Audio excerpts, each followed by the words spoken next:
கிறிஸ்து இயேசுவுக்குள் மிகவும் பிரியமான சகோதர சகோதரிகளே, அனைவருக்கும் எனது அன்பு மற்றும் வாழ்த்துக்களை நான் தெரிவித்துக் கொள்கிறேன். ஈரோடு ஐக்கியத்தாருடைய அன்பு வாழ்த்துக்கள். விசேஷமாக கடந்த வாரத்துல நாம் சந்திக்க நேர்ந்த சிங்கப்பூர் பகுதியில் இருக்கக்கூடிய சகோதர சகோதரிகளும் தங்களது அன்பு வாழ்த்துக்களை செல்லும் இடங்களில் உடன் அங்கங்கள் மத்தியில பகிர்ந்து கொள்ள கேட்டுக்கொண்ட அவர்கள் அனைவருடைய அன்பு வாழ்த்துக்களும் கொள்கிறேன். நம்மை விட்டு ரொம்ப தூரமாக இருக்கக்கூடிய அருமையான ஒரு ஐக்கியம். அங்கும் அருமை சகோதரர்கள், சகோதரிகள் அந்த வினோத சூழலில் இந்த பாதையில விசுவாசத்தோடு தொடர்கிறாங்க. அவர்களுக்காக உங்கள் ஜெபங்களில் நினைவு கூறவும் அன்போடு நான் கேட்டுக்கொள்கிறேன். பிரியமானவர்களே, நமது அருமை இரட்சகருடைய மரணத்தை நினைவு கூறக்கூடிய ஒரு பெரிய ஸ்லாக்கியம் மீண்டுமாக நமது அர்ப்பணிப்பின் வாழ்க்கையில் ஒருமுறை தேவன் நமக்கு கூட்டி தருகிறார் என்று நம்புகிறோம். எதிர்வரும் நாட்கள்ல அந்த ஒரு பரிசுத்த ஆசரிப்புக்கு நம்மையே ஆயத்தப்படுத்தக்கூடிய நாட்களாக இந்த நாட்கள் இருக்கு. இதற்கே ஏற்ற தலைப்புகளை நாம் தியானிப்பது வழக்கம். அவ்விதமாக இன்று நாம தியானிக்க போகிற பாடத்தினுடைய தலைப்பு, இயேசுவின் மரணத்திற்கு யார் பொறுப்பு? Who is responsible for the death of Jesus? பிரியமானவர்களே, நமது அருமை இரட்சகருடைய மரணம் கண்டிப்பாக மனுக்குலத்தினுடைய வரலாற்றுல அல்லது இந்த பூமியினுடைய வரலாற்றுல மிக முக்கியமான ஒரு நிகழ்வு. ஒருவேளை அது மனுக்குலம் மற்றும் பூமியினுடைய வரலாற்றுல முக்கிய நிகழ்வு மாத்திரமல்ல, தேவனுடைய தெய்வீக திட்டம். ஒருவேளை யுகத்துக்கு பின்பு மற்ற கிரகங்களுக்கும் நீளும், அங்கும் படைப்புகள் எல்லாம் படைக்கப்படும் என்ற கருத்தை நாம் அறிந்தவர்களாக இருப்பதனால், ஒருவேளை யுகங்களிலும் மற்ற கிரகங்கள்ல படைப்புகள் படைக்கப்படும் பொழுது, அங்கும் கூட பாவத்தினுடைய அனுமதியோ, தீமையினுடைய அனுமதியோ பூமியில இருந்த மாதிரி இருக்க வேண்டும் என்ற அவசியம் கிடையாது. மாறாக பூமியில பாவமும், தீமையும் எப்படியாக அனுமதிக்கப்பட்டது, அதன் பிடியில இருந்து மனுக்குலத்தை ரட்சிப்பதற்கு தேவன் எப்படி தமது ஒரே பேரான குமாரன், நம்முடைய அருமை இரட்சகர் கர்த்தர் இயேசுவ மரணத்துல ஒப்புக் கொடுத்தார். கர்த்தர் இயேசு எப்படியாக தேவ சித்தம் செய்ய மனுக்குலத்தை மீட்க தம்மையே பலியாக ஒப்புக் கொடுத்தார் என்று இந்த பதிவுகள் அனைத்துமே அங்கு அங்கு படைக்கப்பட ஜனங்களுக்கு உதாரணமாக அல்லது பாடமாக காண்பிக்கப்படும். அப்படி நாம யோசிக்கும் பொழுது, கர்த்தர் இயேசுவினுடைய மரணம் இந்த பிரபஞ்சத்திலேயே ஒரு முக்கியமான நிகழ்வாக எப்போதுமே இருக்கும். பிரியமானவர்களே, கர்த்தர் இயேசு மனுக்குலத்தை ரட்சிப்பதற்காக மரிக்க வேண்டும் என்பது தேவனுடைய திட்டமாக இருந்தது நமக்கு தெரியும். ஆனாலும் அவர் மனுஷர்களால அநியாயமா, அநீதியாகவே கொல்லப்பட்டார். அவருடைய அநீதியான மரணத்துக்கு யார் பொறுப்பு? அல்லது யாரெல்லாம் பொறுப்பு? அதுதான் நமது பாடத்தினுடைய மையக்கருத்து. கர்த்தர் இயேசு மனுக்குலம் ரட்சிக்கப்பட வேண்டுமானால், ஆதாமுக்கு நிகரான ஜீவனை தருபவராக மரிக்க வேண்டும் என்பது தேவ திட்டத்தின் மைய அம்சம். அதெல்லாம் மாற்று கருத்து இல்ல. ஆனாலும் மனிதர்கள் அவரை மரணத்துக்குள்ள அனுமதிச்ச போது, அல்லது அவரை கொலை செய்த போது அநியாயமாக செய்தார்கள். அநீதியாக செஞ்சுட்டாங்க. அப்ப அவருக்கு நேர்ந்துட்ட அந்த அநீதி மரணத்திற்கு யாரெல்லாம் பொறுப்பு? பிரியமானவர்களே, இந்த ஒரு கேள்வி சகோதரர் ரசல் அவர்கள் கிட்ட கேட்டபோது, சகோதரர் ரசல் அவர்களுடைய பதில் என்னவாக இருந்ததுன்னா, கர்த்தர் இயேசுவினுடைய மரணத்திற்கு அநேகர் பொறுப்பு என்று நாம சொல்ல முடியும். உதாரணத்துக்கு ஒரு மனிதன நாம தூக்கிலிட்டு கொன்றோம் என்று சொன்னா, அரசாங்கம் சட்டத்தின்படி ஒரு மனிதன தூக்கிலிட்டு கொல்லுது என்று வைத்துக் கொள்ளுவோமே. அந்த மனிதனுடைய மரணத்துல அந்த கயிற கயிறும் கூட ஒரு காரணம் தான். அப்புறம் அந்த ஒரு லிவர இயக்கக்கூடிய மனிதனும் கூட ஒரு ஒரு ஒரு பொறுப்பு இருக்கு அவருக்கு. அல்லது அவர் மீது மரண தண்டனைய தீர்ப்பாக வழங்கின நீதிபதிக்கும் ஓரளவுக்கு பொறுப்பு இருக்கு. இப்போ அவருடைய மரணம் நிறைவேறுது. அதுல சம்பந்தப்பட்ட அநேகர் இருக்கிறாங்க. எல்லோருக்கும் ஓரளவுக்கு என்ன இருக்கு அதுல? பொறுப்பு இருக்கு. அப்ப கர்த்தர் இயேசுவினுடைய மரணம் நிறைவேறிற்று. அநீதியாகவே அவரு கொல்லப்பட்டார். யார் அவருடைய மரணத்துக்கு பொறுப்பு எனும்போது, அநேகர் இருக்கிறாங்க. நம்முடைய கேள்வி எப்படி நம்மோ குறிப்பாக கேட்கலாம் என்று சொன்னா, மனிதர்களில் யார் பொறுப்பு? மனிதர்களில் கர்த்தர் இயேசுவினுடைய மரணத்திற்கு யார் பொறுப்பு? அல்லது யார் அதிக பொறுப்புங்கிறது ரொம்ப சரியான கேள்வி இருக்கும். இப்ப அநேகர் பொறுப்பாக இருக்கலாம். ஒவ்வொருத்தருக்கும் பொறுப்பு என்பது அளவுல வேறுபடும். ஆனாலும் பிரதான பொறுப்பு, முழு பொறுப்பு என்பது யாராவது ஒருத்தர் அ ஏற்றுக்கொள்ளத்தான் வேண்டும்.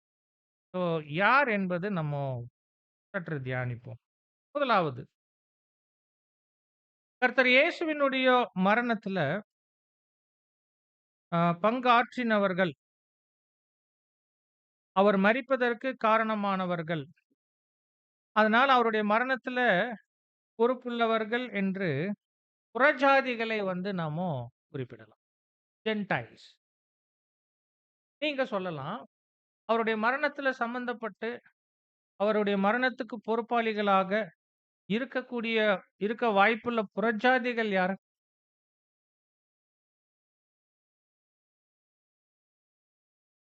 சொல்லுங்க சிஸ்டர். பிலாத்து, வேற? ரோம போர்ச்சேவகர்கள் இருக்கிறாங்க. பாருங்க, அப்ப நம்ம அப்படி கேட்கும் பொழுது, பதில் வருது பாருங்க. கண்டிப்பா. கர்த்தர் இயேசுவினுடைய மரணத்துல பிலாத்து சம்பந்தப்பட்டிருக்கிறார். நேரடியாக சம்பந்தப்பட்டிருக்கிறார். ரோம போர்ச்சேவகர்கள், ஒரு 100க்கு அதிபதி, அவருக்கு கீழ ஒரு 4 பேர் என்று ரோம சேவகர்கள் சம்பந்தப்பட்டிருக்கிறாங்க. அப்ப கர்த்தர் இயேசுவினுடைய மரணத்துல இந்த புறஜாதிகள் சம்பந்தப்பட்டிருக்கிறாங்க. வசனங்கள வாசிப்போம். நெறைய வசனங்கள் இருக்கும். நீங்க இங்க இருக்கிறத மாத்திரம் வாசிச்சா போதும். நீங்க வாசிங்க. அங்க மத்தேயு 27, 27 முதல் 31, 35 வாசிங்க. அத பார்த்து அப்பொழுது தேசாதிபதியின் போர் சேவகர் இயேசு இயேசுவை தேசாதிபதியின் அரண்மனையிலே கொண்டு போய் போர் சேவகரின் கூட்டம் முழுவதையும் அவரிடத்தில் கூடி வரச் செய்தார். நம்ம கவனிக்கணும். தேசாதிபதியின் போர் சேவகரின் கூட்டம் முழுவதையும் அவரிடத்துல கூடி வர செய்து. அப்போ இந்த ரோம போர் சேவகர்கள் ஒரு கூட்டமாக கர்த்தர் இயேசுவுக்கு நேர்ந்திட்ட அவமானம், பாடு மற்றும் மரணத்துல என்னெல்லாம் செய்தாங்க என்பது நமக்கு தெரியும். வாசிங்க. அவர் வஸ்திரங்களை கழற்றி சிவப்பான மேலங்கியை அவருக்கு உடுத்தி முள்ளுகளால் ஒரு முடியை பின்னி அவர் சிரசின் மேல் வைத்து அவர் வலது கையில் ஒரு கோலை கொடுத்து அவர் முன்பாக முழங்காற்படியிட்டு யூதருடைய ராஜாவே வாழ்க என்று அவரை பரியாசம் பண்ணி அவர் மேல் துப்பி அந்த கோலை எடுத்து அவரை சிரசில் அடித்தார்கள். அவரை பரியாசம் பண்ணின பின்பு அவருக்கு உடுத்தின மேலங்கியை கழற்றி அவருடைய வஸ்திரங்களை அவருக்கு உடுத்தி அவரை சிலுவையில் அறையும்படி கொண்டு போனார்கள். அவரை சிலுவையில் அறைந்த பின் அவர்கள் சீட்டு போட்டு அவருடைய வஸ்திரங்களை பங்கிட்டுக் கொண்டார்கள். பிரியமானவர்களே, நமது அருமை இரட்சகர் எதிர்கொண்ட அனுபவங்கள் நம்ம எல்லோருக்குமே ரொம்ப பரிச்சயம். அவருக்கு அவமானத்தையோ, பாடுகளையோ அநேகர் கொடுத்தாங்க. ஆனா அந்த அனுபவங்களில் ஒரு உச்ச அனுபவம் இந்த போர் சேவகர்கள் நமது இரட்சகருக்கு கொடுத்துட்ட ஆ அனுபவங்கள். சமுதாயத்துல ரொம்ப தரம் தாழ்ந்த மனிதர்கள் என்று சொன்னா, இந்த போர் சேவகர்கள நம்ம அங்க குறிப்பிடலாம். அவர்களுக்கு என்று சமயம் வாய்த்திடுச்சுன்னா, ஒருவேளை அவங்களுடைய அதிகாரத்துக்கும், கட்டுப்பாட்டுக்கும் உட்பட்டவர்களுக்கு, அவர்கள் உச்சபட்ச அவமானத்தையோ, உபத்திரவத்தையோ அவர்கள் கொடுப்பதற்கு கொஞ்சம் கூட தயங்க மாட்டாங்க. அந்த வாய்ப்புக்காக காத்திருப்பாங்க. ஸோ இங்க நமது இரட்சகருக்கு அவர்களால நேர்ந்துட்ட அவமானம், பாடுகள், உபத்திரவங்கள் நமக்கு தெரியுது. அதாவது அவர் ஏதோ ராஜா இல்ல என்பது போல, தன்னை ராஜா என்று பொய்யாக சொல்லிக் கொண்டார் என்பது போல, அப்படி சொல்லிக் கொண்டதுனால, அவர ராஜாவாக பொய்யாக ஏற்படுத்தி, பரியாசம் பண்ணலாம் என்று அவர்கள் பரியாசம் பண்ணியிருக்கிறாங்க. கூட நெறைய அனுபவங்கள கொடுத்திருக்கிறாங்க. ஆனா விஷயம் என்னன்னா, நம்முடைய அருமை இரட்சகர் உண்மையிலேயே ராஜா. ஆனா அவர் அந்த அனுபவங்களை தேவனுடைய அ சித்தமாக உணர்ந்து, அமைதியாக தம்மை அதற்குள்ள அங்க ஒப்புக் கொடுத்தாங்க என்று நாம் அங்கு பார்க்கிறோம். பிற்பாடு அந்த போர்ச்சேவகர்களே அவரை சிலுவையில அறையும்படி கொண்டு போய், சிலுவையில ஆணிகள வைத்து அடித்து, பின்பு அவர சிலுவையில தொங்கவிட்டு கொன்றாங்க என்பது எல்லாமே நமக்கு அங்க தெரியும். கடைசியில அவருடைய உடைமைகளாக இருந்துட்ட வஸ்திரத்தையும் தங்களுக்குள்ள என்ன பண்ணிக்கிறாங்க? பங்கிட்டுக் கொண்டாங்க என்று நம்ம அங்க பார்க்கிறோம். அப்ப நமது இரட்சகருடைய மரணத்துல புறஜாதிகள் என்ற ஒரு பட்டியலில் இந்த ரோம போர் சேவகர்கள் அங்க சம்பந்தப்படுறாங்க. இதை குறித்து தீர்க்க தரிசனம் நம்ம வாசிக்கலாம். லூக்கா 18ஆம் அதிகாரம் 32ல, அப்போஸ்தலர் நடபடிக்கை 4 26லிருந்து 28ல கர்த்தர் இயேசு மரிக்கும் பொழுது, அவருடைய மரணத்துல இப்படி புறஜாதிகளுக்கு என்று ஒரு பங்கு இருக்கும். அவர்கள் பொறுப்பாளிகளா இருந்து அவருக்கு அநீதிய நடப்பிப்பாங்க என்று முன்னமே சொல்லப்பட்டிருந்தது. வாசிங்க. எப்படியெனில் அவர் புறஜாதியரிடத்தில் ஒப்புக்கொடுக்கப்பட்டு பரியாசமும் நிந்தையும் அடைந்து துப்பப்படுவார். தீர்க்க தரிசனம். அப்புறம் வாசிங்க. கர்த்தருக்கு விரோதமாகவும் அவருடைய கிறிஸ்துவுக்கு விரோதமாகவும் பூமியின் ராஜாக்கள் எழும்பி நின்று அதிகாரிகள் ஏகமாய் கூட்டம் கூடினார்கள் என்றும் தேவரீர் உம்முடைய தாசனாகிய தாவீதின் வாக்கினால் உரைத்தீரே. ஆமா. பூமியின் ராஜாக்கள், அதிகாரிகள் ஏகமாய் கூடுவாங்க. தீர்க்க தரிசனமே இருக்கு. அதன்படியே நடந்துச்சு. அப்புறம் வாசிங்க. அந்- இந்த தீர்க்க தரிசனத்தின்படி அருமை இரட்சகருடைய மரணத்துல புறஜாதிகளா இருந்து பங்கெடுக்க போறவங்கள பட்டியலே அங்க சொல்லப்பட்டிருக்கு. அந்தபடி உம்முடைய கரமும் உம்முடைய ஆலோசனையும் முன்குறித்தவைகள் யாவையும் செய்யும்படி ஏரோதும் பொந்தியு பிலாத்தும் புறஜாதிகளோடும் இஸ்ரேல் ஜனங்களோடும் கூட நீர் அபிஷேகம் பண்ணின உம்முடைய பரிசுத்த பிள்ளையாகிய இயேசுவுக்கு விரோதமாய் மெய்யாகவே கூட்டம் கூடினார்கள். So, அப்போ சில தனி நபர்களையே குறிப்பிட்டிருக்கு தீர்க்க தரிசனம். ஏரோது, பொந்தியு பிலாத்து, அப்புறம் கூட்டமாக புறஜாதி என்ற ஜனங்கள், ஒருவேளை ரோமர்கள், ரோம அதிகாரிகள், ரோம போர் சேவகர்கள் எல்லாமே தேவன் அபிஷேகம் பண்ணின அவருடைய பரிசுத்த பிள்ளையாக இயேசுவுக்கு விரோதமாய் மெய்யாகவே கூட்டம் கூடினார். அன்பானவர்களே, அப்போ இப்படியாக நம்ம பார்க்கும் பொழுது கர்த்தர் இயேசுவினுடைய மரணத்துல புறஜாதிகளுக்கு கண்டிப்பாக பொறுப்பு இருக்கு என்று நாம் அங்கு பார்க்கிறோம். ஆனாலும் முழு பொறுப்பு இந்த புறஜாதிகள் மேல நம்ம சுமத்திடலாமா என்பது ஒரு மிக முக்கியமான ஒரு கேள்வி. ஓரளவுக்கு பொறுப்பு அவர்களுக்கு இருக்கு என்று சொல்லலாம். உதாரணத்துக்கு பிலாத்து ஆம், எருசலேம் பகுதியினுடைய அதிகாரியாக இருந்துட்டார். பாருங்க, ஒருவேளை அவர் தன்னுடைய அதிகார ஸ்தானத்தை சரியாக பயன்படுத்தி இருந்தா, அந்த ஸ்தானத்துக்கு பொறுப்புள்ளவராக நடந்து கொண்டிருந்தா, கர்த்தர் இயேசு அவர் என்ன பண்ணியிருக்கலாம்? விடுவித்து இருக்கலாம், இல்லையா? பிலாத்து கர்த்தர் இயேசுவை குறித்து குறைந்தபட்சம் ஒரு 7 முறை அவரே சொல்றார், இவரிடத்துல நான் குற்றம் ஒன்றையும் காணவில்லை என்றே சொல்றார். அப்புறம் கர்த்தர் இயேசுவ தனியா அழைத்துட்டு போய், நான் விரும்பினா உங்கள என்னால விடுதலை பண்ண முடியும். அதுக்கான அதிகாரம் எனக்கு இருக்குன்னு உங்களுக்கு தெரியுமா? என்று கேட்கும் பொழுது, அப்போ அவரை விடுதலை பண்ணுவதற்கான அதிகாரமும் அவருக்கு இருக்கு என்று தெரியுது. நல்லா யோசித்து பார்ப்போம். இப்போ ஒரு ரோம அதிகாரியாக இருந்து, விடுதலை பண்ணுவதற்கான அதிகாரமும் உடையவராக இருந்து, கர்த்தர் இயேசு எந்த குற்றமும் செய்யவில்லை என்றும் அவர் உணர்ந்திருக்கிறார். எக்கி ஹோமோ, எப்பேர்ப்பட்ட மனிதன் பாருங்க என்று அவருடைய தோற்றம், அவருடைய வார்த்தைகள் பார்த்து ஆச்சரியப்பட்ட அந்த பிலாத்து, நியாயமா கர்த்தர் இயேசு நிரபராதின்னு தெரிஞ்சிருக்கும் போது என்ன பண்ணியிருக்கணும்? விடுதலை தானே பண்ணியிருக்கணும். நெறைய சமயங்கள்ல அவருக்கும், எனக்கும் எந்த சம்மந்தம் இல்ல என்று கடைசில அவர் என்ன பண்ணிடுறாரு?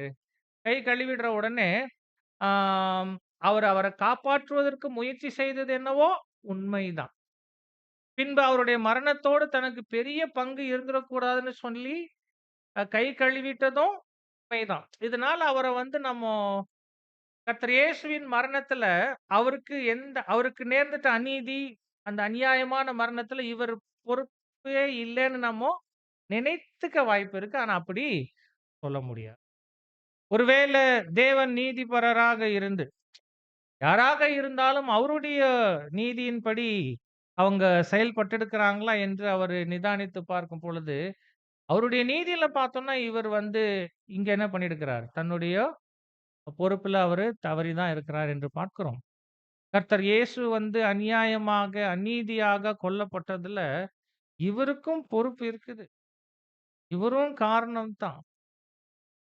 அப்போ அவர் ஏன் வந்து அந்த மாதிரி நடந்து கொண்டார் எனும்போது, சுயநலம் மற்றும் அரசியல் காரணங்கள். அவர் ரொம்ப திறமை வாய்ந்துட்ட ஒரு ரோம அதிகாரி என்றெல்லாம் வரலாற்றுல பதிவுகள் கிடையாது. அவருக்கும் ராயனுக்கும் கொஞ்சம் உறவு சுமூகமா இல்ல. அவருடைய பதவி எப்பொழுது வேணாலும் பறிபோகலாம் என்ற ஒரு சூழல் நிலவுச்சு. அது மாத்திரமல்ல, அது பஸ்கா சமயம். எல்லா பகுதியில இருந்தும் ஜனங்கள் எருசலேம்ல குழுமி இருந்தாங்க. கர்த்தர் இயேசுவினுடைய அந்த விசாரணை, கைது, விசாரணை இதெல்லாம் நடக்கிறத தெரிஞ்சு ஒரு ஒரு புரட்சி வெடிச்சதுன்னா, அந்த புரட்சியை கட்டுப்படுத்தும் அளவுக்கு பிலாத்தினுடைய அதிகாரத்துக்கு உட்பட்ட போர் சேவகர்களுடைய எண்ணிக்கை ரொம்பவுமே குறைவு. அப்போ கர்த்தர் இயேசுவின் நிமித்தம் இங்கு ஒரு புரட்சி வெடித்து, அத தன்னால கட்டுப்படுத்த இயலாம போய், அது ராயனுடைய காதுக்கு மறுபடியும் போய் சேர்ந்துச்சுன்னா, தன்னுடைய பதவிக்கு எப்பேர்ப்பட்ட ஆபத்து வரும் என்பத புரிந்து, கர்த்தர் இயேசு நிரபராதின்னு தெரிஞ்சும்,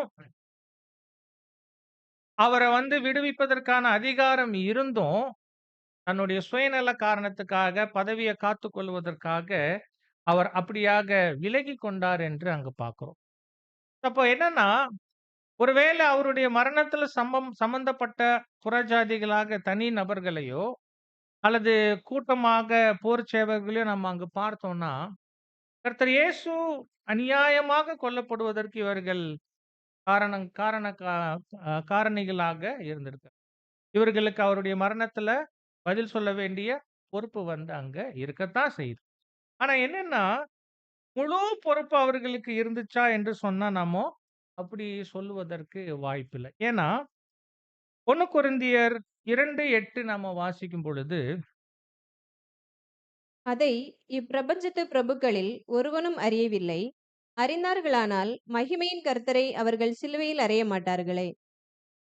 அதை இப்பிரபஞ்சத்து பிரபுக்களில் ஒருவனும் அறியவில்லை. அறிந்தார்களானால் மகிமையின் கர்த்தரை அவர்கள் சிலுவையில் பாருங்க. அப்போ இங்க பரிசுத்த ஆவியில அப்போஸ்தலன் பவுல், கர்த்தர் இயேசுவினுடைய மரணம் எப்படி சம்பவிச்சது? சம்பந்தப்பட்டவங்கள் எப்படிப்பட்டவர்களாக இருந்தாங்கன்னு சொல்லும்போது, இப்பிரபஞ்சத்து பிரபுக்களில் ஒருவனும் அவரை பற்றின உண்மைய அறிந்திருக்கவில்லை. அப்படின்னா என்ன இருக்குது அவங்களுக்கு? கர்த்தர் இயேசுவை குறித்து ஒரு அறியாம இருந்திருக்குது. அறிந்தார்கள் ஆனால் மகிமையின் கர்த்தரை அவர்கள் சிலுவையில் அறைய மாட்டார்களேன்னா, அப்போ இவர்கள் ஓரளவுக்கு அறியாமையில இருந்து தான் கர்த்தர் இயேசுவுக்கு இவ்வளவு அவமானத்தையோ, பாடுகளையோ, உபத்திரவங்களையோ, இறுதியில மரணத்தையோ அவர்கள் கொடுத்திருக்கிறாங்க என்று பார்க்கிறோம். இது சகோதரர் ரசல் அவர்களுடைய எழுத்துக்கள்ல வாசிக்கும் பொழுது, நீங்க கொஸ்டின் புக்ல 368ல இருக்கிறத வாசிங்க. ஒருவேளை கொஞ்சம் பொறுங்க. நான் பிபிடி அனுப்புறேன். நீங்க பிபிடிய உடனே டவுன்லோட் பண்ணி பாருங்க. புனித பேதுரு ஒரே நிமிஷம். இல்ல நிதானம். பிரதர் பிபிடி அனுப்புறேன் பாருங்க.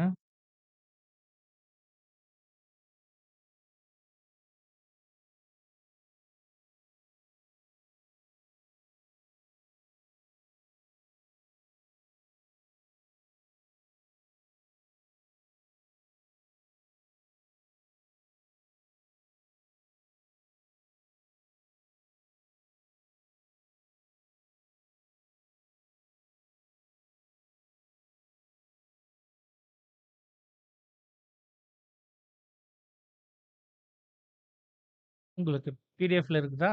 வாசிங்க. அவங்க போட்டுருவாங்க.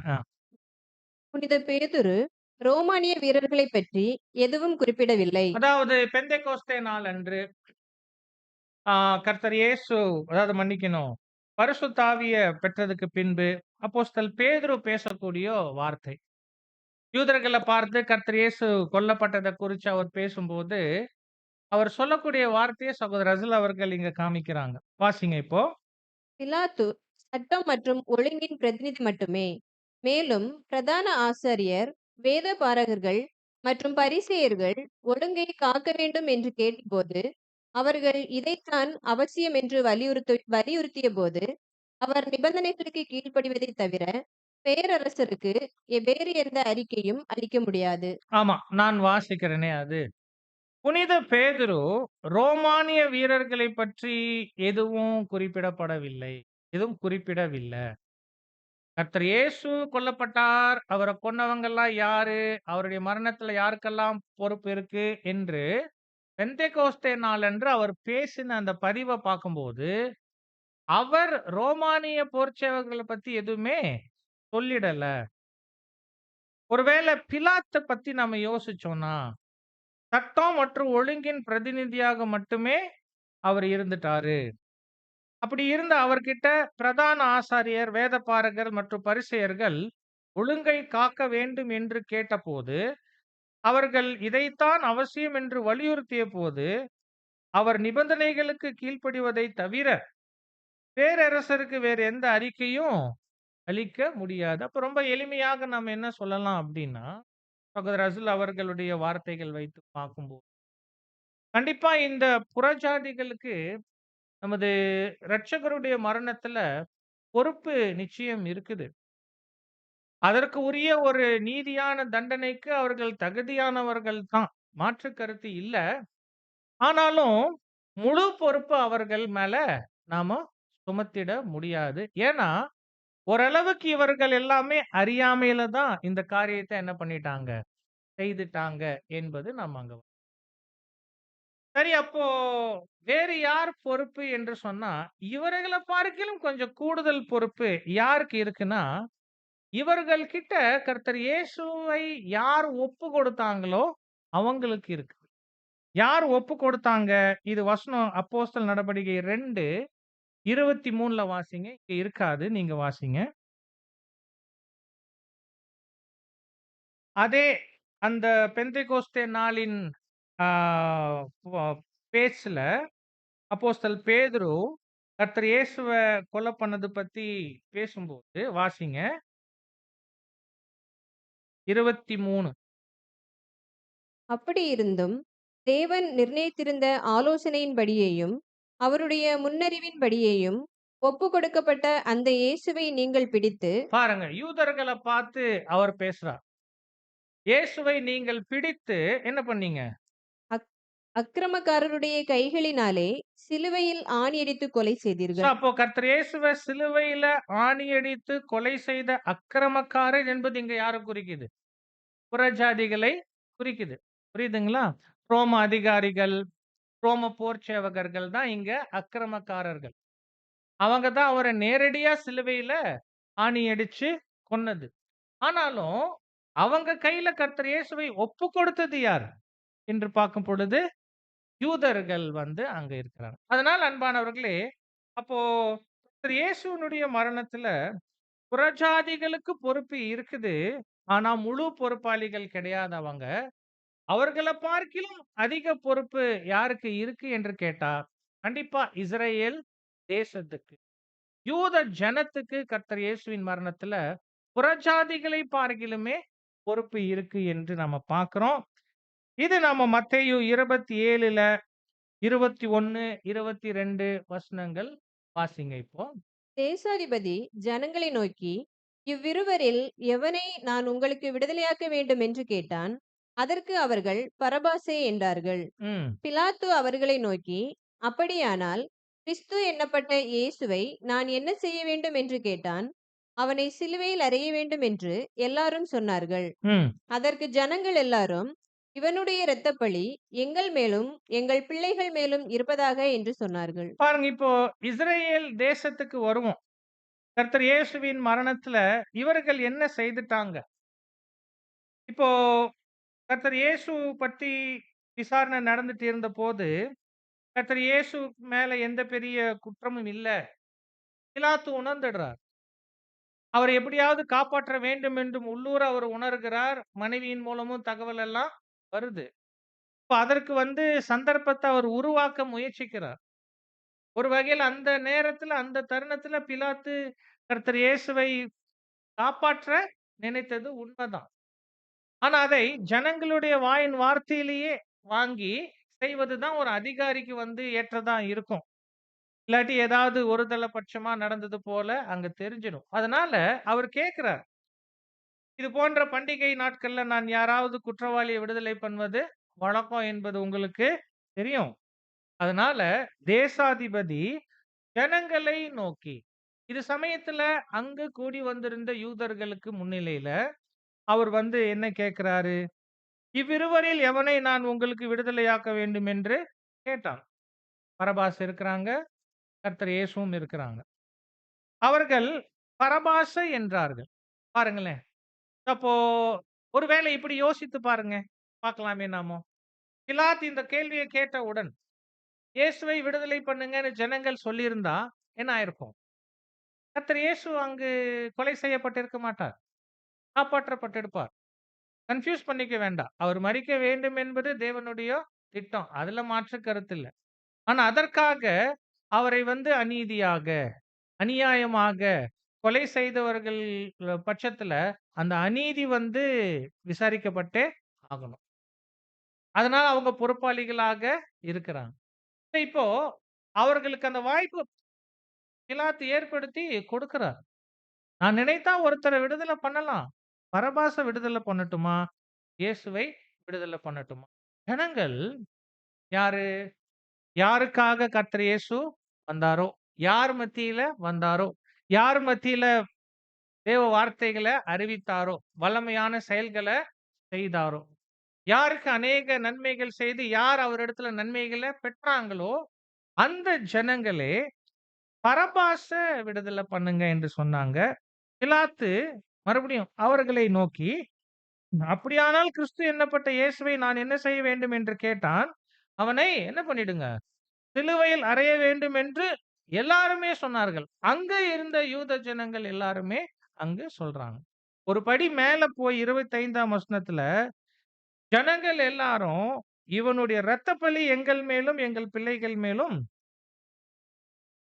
சில சமயங்கள்ல நாம் சொல்லக்கூடிய வார்த்தைகளின் படியே தேவன் நம்ம வந்துட்டு அங்க ஆண்டுடுறாங்க. இந்த வார்த்தைகள் சொல்லும் பொழுது இதனுடைய வீரியம் என்னவாக இருக்கும்? இந்த வார்த்தைகளின்படி அவர்களுக்கு நேரிட போகிற அனுபவங்கள் எவ்வளவு காலம் நீடிக்கும்? அவங்க கொஞ்சம் கூட எதிர்பார்த்திருக்க வாய்ப்பில்ல. ஆனா கர்த்தர் இயேசுனுடைய இரத்தப் பழி உண்மையிலேயே அங்கு இருந்த யூதர்கள் மேலும், பிற்பாடு அவர்களுடைய பிள்ளைகள் மேலும் வந்து 1000 வருஷங்களுக்கு மேல நீடித்து இருந்தது உண்மை என்று நாம் அங்கு பார்க்கிறோம் அன்பானவர்களே. ஆனா இங்க அவர்கள் ஒரு உச்சத்துக்கு போய் செய்தது வந்து நம்ம பார்க்கிறோம். இன்னொரு இடத்துல கூட வாசிங்களேன். பெந்தேகோஸ்தே நாளன்று அப்போஸ்தலன் பேதுரு இது பற்றி பேசுறாரு. வாசிங்க. அப்போஸ்தலர் நடவடிக்கை 2ல 22, 23, 36 வாசிங்க. இங்கே பார்த்து வாசிச்சிடுங்க. ஈஸியா இருக்கும். இஸ்ரவேலரே, நான் சொல்லும் வார்த்தைகளைக் கேளுங்கள். நீங்கள் அறிந்திருக்கிறபடி நசரேயனாகிய இயேசுவைக் கொண்டு தேவன் உங்களுக்குள்ளே பலத்த செய்கைகளையும் அற்புதங்களையும் அடையாளங்களையும் நடப்பித்து அவைகளினாலே அவரை உங்களுக்கு பாருங்க, வெளிப்படுத்தினார். அப்போஸ்தலன் பேதுரு கூட அதே தான் சொல்றார். இஸ்ரவேலரே கேளுங்கள். அவர் வந்து யார பார்த்து பேசுறார்? யார்ட்ட அட்ரஸ் பண்றார்ன்னா, இஸ்ரவேல் ஜனங்கள் கிட்ட, யூதர்கள் கிட்ட. அதாவது தேவன் அவருடைய குமாரனை உங்கள் மத்தியில அனுப்பி, அவர் மூலமா வல்லமையா வெளிப்பட்டார். அவர பார்த்தீங்க. அப்புறம் கன்டின்யூ பண்ணுங்க. அப்படி இருந்தும் தேவன் நிர்ணயித்திருந்த ஆலோசனையின்படியேயும் அவருடைய முன்னறிவின்படியேயும் ஒப்பு கொடுக்கப்பட்ட அந்த இயேசுவை நீங்கள் பிடித்து அக்கிரமக்காரருடைய கைகளினாலே சிலுவையில் ஆணியடித்து கொலை செய்தீர்கள். பாருங்க, இப்போ அப்போஸ்தலன் பேதுருவுடைய கோணத்துல பாருங்களேன். கர்த்தர் இயேசுவுடைய மரணத்துக்கான பொறுப்பு அவர் யார் மேல சுமத்துறாருங்க? இஸ்ரவேல் ஜனங்கள் மேல சுமத்திடுறார். அதாவது அந்த இயேசுவை நீங்கள் பிடித்து அக்கிரமக்காரருடைய கைகளினால சிலுவையில் ஆணி அடித்து கொலை. கொலை செய்தீர்கள். சிலுவையில ஆணி அடிச்சது என்னவோ புறஜாதி ரோம சேவகர்கள் தான். அவர்கள் மூலம் அதை செய்தது யாரு அப்படின்னு அவர் சொல்றாரு. யூதர்களை பார்த்து சொல்லி அப்புறம் வாசிங்க.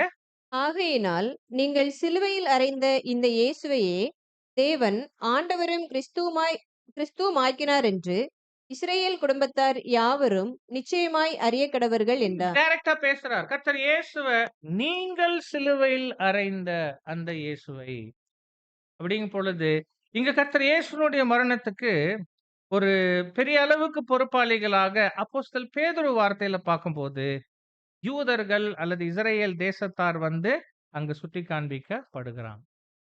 கண்டிப்பா அன்பானவர்களே, கர்த்தர் இயேசுனுடைய மரணத்துல புறஜாதிகளா இருந்துட்ட ரோம அதிகாரிகள், ரோம சேவகர்களை பார்க்கிலும் யூதர்களுக்கு இஸ்ரேல் தேசத்துக்கு வந்து பெரிய பொறுப்பு இருக்கு. ஏன்னா அவர்கள் கர்த்தர் இயேசுவை அநீதியாக கொலை செய்வதில் ஒரு பெரிய பங்கு அவர்கள் ஆற்றினார்.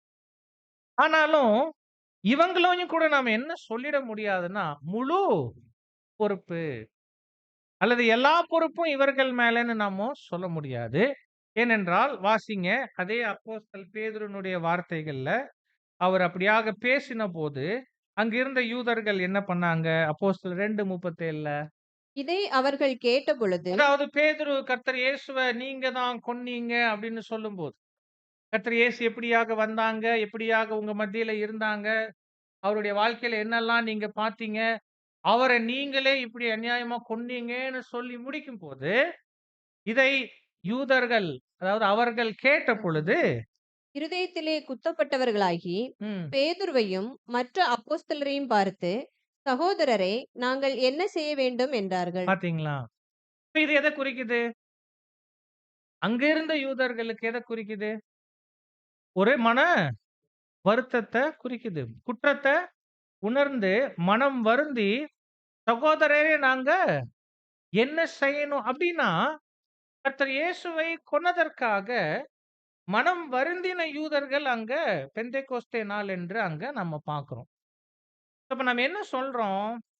புறஜாதிகளுக்கு பொறுப்பு இருக்கு. அத பார்க்கிலும் யூதர்களுக்கு பொறுப்பு இருக்குன்னா கூட, அந்த யூதர்கள்ல எல்லாருமே நாம கர்த்தர் இயேசு கொல்லப்பட்டதுல சம்பந்தப்பட்டாங்கன்னு சொல்ல முடியாது. ஒருவேளை பிலாத்து விசாரிச்சபோது, பரபாசா? இயேசுவா? யார விடுதலை பண்ணணும்? பரபாச விடுதலை பண்ணுங்க. அப்புறம் இயேசு கிறிஸ்துவாகி இவரை நான் என்ன செய்யணும்? இவர சிலுவையில அறையுங்க. அப்படின்னு யூதர்கள் சொன்னாலும், அந்த நேரம், அந்த இடத்துல இஸ்ரயேல்ல இருந்த எல்லா யூதர்களுமே ஒரு பகுதி யூதர்கள் இருந்தாங்க. அந்த விஷயத்துல சம்பந்தமே படாத யூதர்கள் இன்னும் அநேகர் இருந்திருக்கிறாங்க. அவங்கள நாம கவனிக்கணும். அதே சமயத்துல பெந்தேகோஸ்தே நாள்ல யூதர்கள் பொதுவாக செஞ்ச அந்த குற்றத்த பொதுவாக அவர் அறிவிச்சபோது, சில நல்ல யூதர்கள் மனதுல வந்து உணர்த்தப்பட்டு, இந்தா சகோதரரே நாங்க என்ன பண்ணணும்? உண்மையா மனம் வருந்தின யூதர்களுமே அங்க இருக்கிறாங்க. யூதர்கள்லயே கர்த்தர் இயேசுவை பின்பற்றினவங்க கூட இருக்கிறாங்க எனும்போது, அப்போ கர்த்தர் இயேசுவின் மரணத்துக்கு பொறுப்பு என்று சொல்லி, யூதர்களுக்கு இஸ்ரேல் தேசமா அவங்களுக்கு இருக்கு. ஆனா முழு பொறுப்பும் அவங்களையும் நம்ம என்ன பண்ண முடியாது? சொல்லிட முடியாது. ஏன் என்று கேட்டா, அன்பானவர்களே, அடுத்த வசனம் ரொம்ப முக்கியம். மத்தேயு 27:20 பாருங்க. பரபாசை விட்டுவிட கேட்டுக்கொள்ளவும் இயேசுவை கொலை செய்விக்கவும் பிரதான ஆசாரியரும் மூப்பரும் ஜனங்களை ஏவி விட்டார்கள். இந்த மாரி வசனங்கள் அப்படியே மறைந்து அங்க கிடக்கிறத நாம பார்க்கிறோம். ஆமா, பிலாத்து கேட்டபோது ஜனங்கள் இயேசுவை விடுவீங்கன்னு சொல்லியிருந்தா, இயேசு விடுதலை ஆயிருப்பார். ஆனா அவர்கள் பரபாச விடுதலை பண்ணுங்கன்னு சொன்னது ஒரு பெரிய காரணம் ஆயிடுச்சு. ஆனா, அவங்க அப்படி சொன்னது உண்மை. ஆனா உண்மையிலேயே அவர்கள் அப்படி சொல்லும்படிக்கு அவர்களை ஏவினது யார் என்று பார்க்கிறோம். பிரதான ஆசாரியரும், மூப்பரும் ஜனங்களை ஏவிவிட்டாங்க. அப்போ கர்த்தர் இயேசுவுக்கு எதிரா யூதர்கள் பேசின வார்த்தைகள், கர்த்தர் இயேசு கொலை செய்யப்படத்தக்கதா காரியங்கள நகர்த்திட்டு போனதுல யூதர்களுக்கு பங்கு இருக்குது.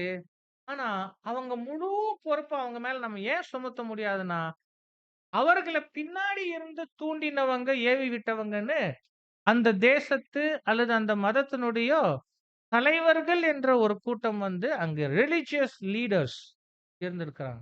பிரதான ஆசாரியன், வேதபாரகர், ஜனத்தின் மூப்பர்கள். இப்ப நமது சட்டம் அல்லது உலக சட்டம் என்று பார்த்தாலே, குற்றம் புரிந்தவருக்கு தண்டனை அதிகமா, அதுக்கு காரணமா இருந்தவங்களுக்கு தண்டனை அதிகமான்னு கேட்டா நம்ம என்ன சொல்லுவோம்?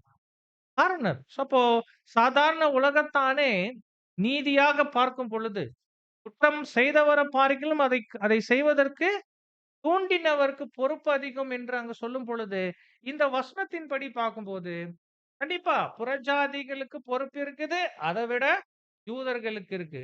ஆனா இப்ப யூதர்களை விட யாருக்கு பொறுப்பு இருக்குது? யூத மத தலைவர்களுக்கு அந்த பொறுப்பு இருக்கு. சகோதரர் ரசல் அவர்கள் இது பற்றி கொஸ்டின் புக்ல பேசும் பொழுது வாசிங்க. யூதர்கள் யாரை சிலுவையில் அறைந்தார்கள் என்பது அவர்களுக்கு தெரியாது.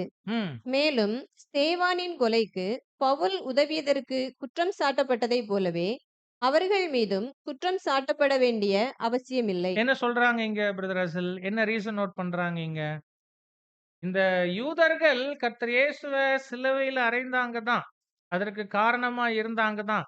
அவங்களுக்கும் பொறுப்பு இருக்குதான். ஆனாலும் அந்த கொலை விஷயத்துல அவர்கள் யார கொன்னாங்கங்கிறது அவங்களுக்கு தெரிய வேண்டிய பிரகாரம், தெரிஞ்சுக்க வேண்டிய அளவு அவங்களுக்கு தெரியல. அவங்களும் ஒரு அறியாமையில தான் அங்க இருந்துட்டாங்க. ஸ்தேவான் கொல்லப்பட்ட போது அந்த இடத்துல யார் இருந்தா? பவுல் இருந்தார். புரியுதுங்களா? ஆனா அப்போஸ்தலன் பவுல் ஸ்தேவான கொன்னவராக நம்ம வந்து அறிந்தாலும், அப்படின்னா அதுல பங்கெடுத்தவராக அறிந்தாலும், அவர நம்ம என்ன பண்றோம் அங்க? மன்னிச்சுடுறோம். ஏன்னா, அவரு ஒரு ஒரு அறியாமையில என்ன பண்ணிட்டாங்க?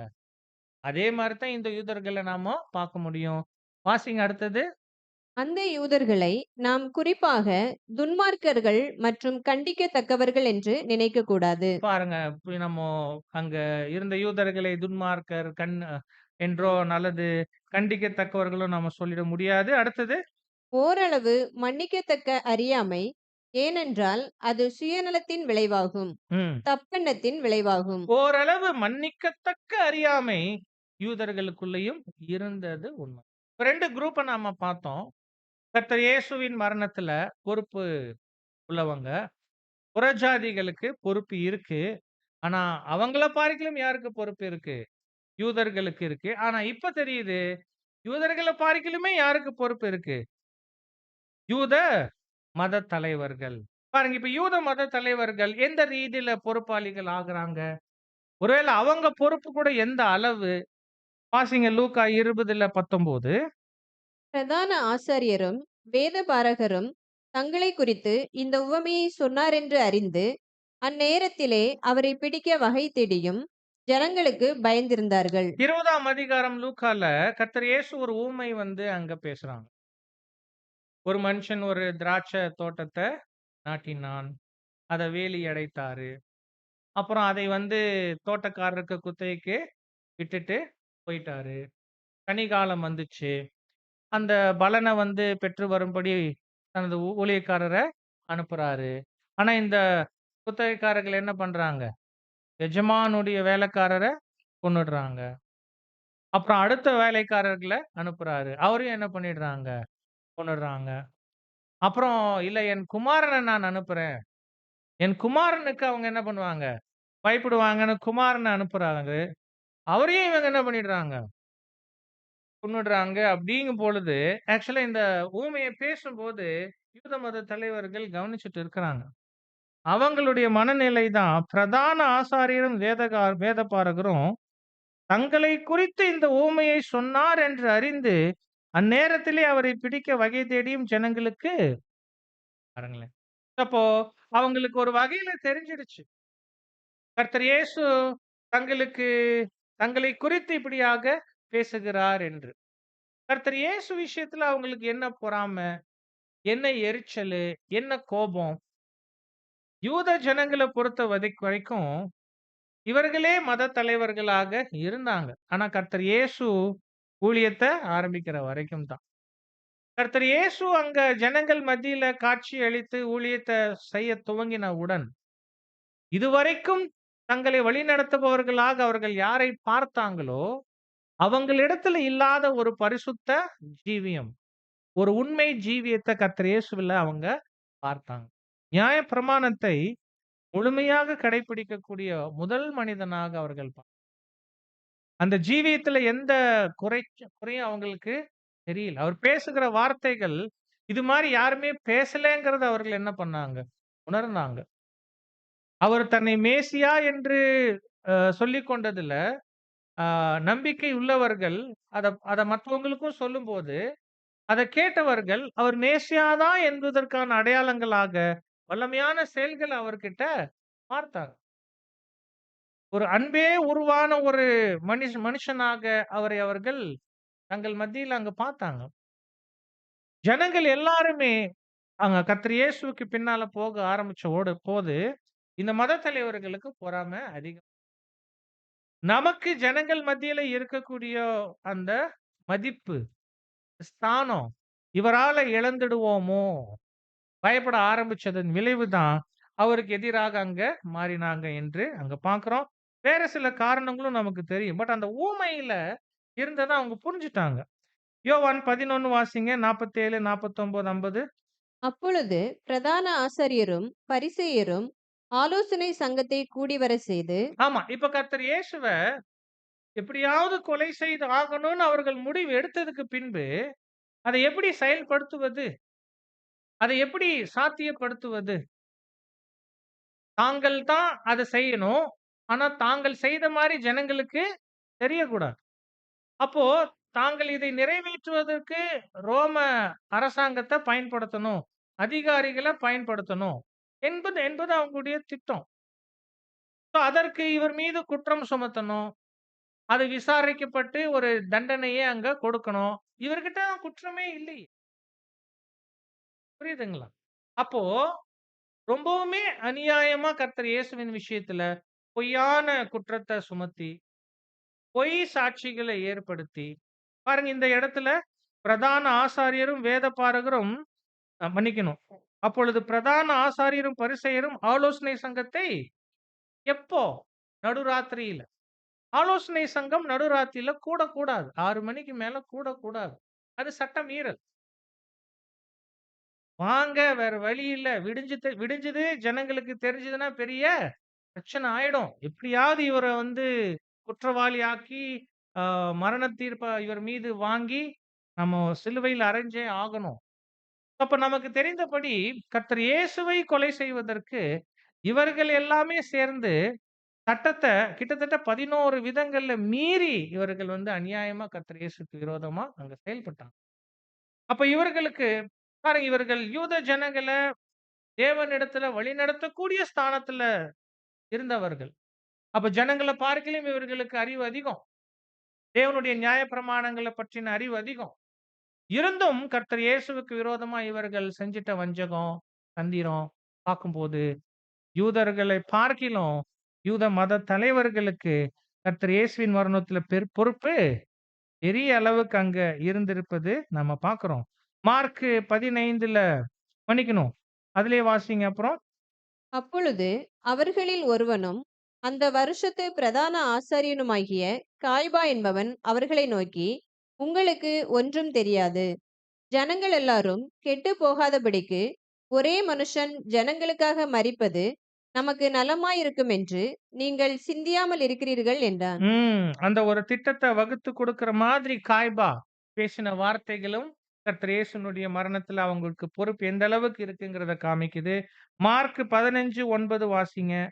பொறாமையினாலே பிரதான ஆசாரியர்கள் அவரை ஒப்புக் கொடுத்தார்கள் என்று பிலாத்து அறிந்து, பாருங்க, பிலாத்து வந்து ஒரு எஃபிஷியன்ட் அத்தாரிட்டி இல்ல. திறன் படைத்த அதிகாரி இல்லைன்னா கூட அதிகாரியாச்சே. சில விஷயங்கள் அவர் வந்து ரொம்ப அழகா கண்டுபிடிச்சுட்டாரு. கர்த்தர் இயேசுட்ட குற்றமெல்லாம் ஒண்ணும் இல்ல. இந்த மத தலைவர்கள் தான் அவர் மீது உண்டான பொறாமையில அவர் என்ன பண்ணியிருக்கிறாங்க, ஒப்பு கொடுத்தாங்கன்னு அவர் கண்டுபிடிக்கிறார். அப்படின்னா என்ன அர்த்தம் இந்த பதிவு? மத தலைவர்களுக்கு தான் யார் மீது பொறாமை இருந்திருக்கு?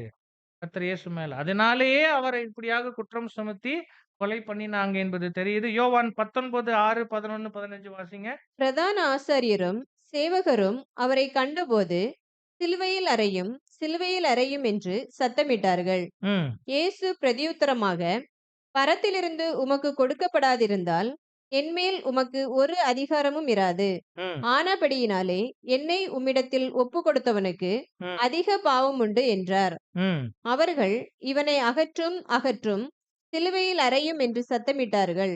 அதற்கு பிலாத்து, உங்கள் ராஜாவை நான் சிலுவையில் அறையலாமா என்றான். ம். பிரதான ஆசாரியர் பிரதியுத்தரமாக, ராயனே அல்லாமல் எங்களுக்கு வேறே ராஜா இல்லை என்றார்கள். இந்த வசனங்கள் எல்லாம் கொஞ்சம் நுணுக்கமாக நாம படிச்சா, இவர்கள் எப்படி யூத ஜனங்களுக்கு பின்னாடி இருந்து தந்திரமா தூண்டி விட்டு காரியத்த சாத்தியப்படுத்தினாங்கங்கிறது நமக்கு தெரியும். அதுல ஜனங்கள பார்க்கிலும் இவர்களுக்கு இயேசுவின் மரணத்துல பொறுப்பு அதிகம் என்பதையும் நமக்கு உணர்த்துது. பாருங்க, பிலாத்து ஒரு அதிகாரியா இருந்து நல்லா கவனிங்களேன். இப்ப ரோம அதிகாரியா பிலாத்து நிக்கிறாரு. மத தலைவர்களாக அவங்க அங்க நிக்கிறாங்க. 2 பேருக்கும் நடுவுல ஜனங்கள் இருக்கிறாங்க. இப்ப மத தலைவர்களுடைய எண்ணம் என்னன்னா, இந்த ரோம அதிகாரிய வச்சு கர்த்தர் இயேசுவ கொலை பண்ணணும். அதுக்கு ஜனங்கள அவங்க பயன்படுத்துறாங்க. இப்போ ரோம அதிகாரி பிலாத்துக்கு என்னன்னா, அந்த ஜனங்கள வச்சு கர்த்தர் இயேசு எப்படியாவது என்ன பண்ணணும்? விடுதலை பண்ணணும். என்ன மாரி ஒரு சூழல் பாருங்க. அப்போ அவர் வந்து ரொம்ப ஞானமா கேட்கிறார் பிலாத்து. பரபாச விடுதலை பண்ணலாமா? இயேசுவை விடுதலை பண்ணலாமான்னு ஜனங்கள் கிட்ட கேட்கிறார். புரியுதுங்களா? ஆ நமக்கே தெரியுது மத தலைவர்கள் என்ன பண்றாங்க ஜனங்கள, யார விடுதலை பண்ண கேளுங்க. பரபாச விடுதலை பண்ண கேளுங்க. இயேசுவ கொலை செய்ய சொல்லுங்கன்னு தூண்டுறாங்க. அந்த வார்த்தைகளுக்கு கீழ்ப்படிஞ்சு இவங்க பரபாச விடுதலை பண்ணிடுங்க. இயேசுவ கொலை பண்ணுங்கங்கிறாங்க. இப்ப பிலாத்து அவர் இன்னும் கொஞ்சம் சாதுரியமா, உங்க ராஜாவ நான் கொலை பண்ணலாமா? அப்படிங்கும் பொழுது, பாருங்க இப்போ இவர் ரொம்ப டெக்னிக்கலா கேட்கிறார். இவரும் ஒரு ஞானமா அங்க கேட்கும் பொழுது, ஜனங்கள் அது சைக்காலஜிக்கல் மொமெண்ட் அது.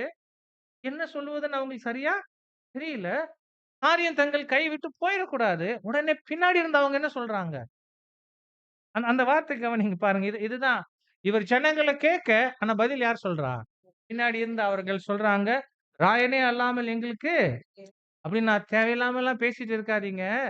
காரியத்த சீக்கிரமா என்ன பண்ணுங்க? முடிங்க. அப்போ தங்களுடைய தீமை நோக்கம் நிறைவேறுவதற்கு ரொம்பவுமே தந்திரமா, சாதுரியமா அவர்கள் கையாண்டிருக்க. அப்ப கண்டிப்பா அவர்களுக்கு பொறுப்பு வந்து ஜனங்களை பார்க்கிலும் அதிகம். அப்போஸ்தலர் நடவடிக்கை 3ல 14, 15ல மறுபடியும் வாசிக்கலாம் நாமோ.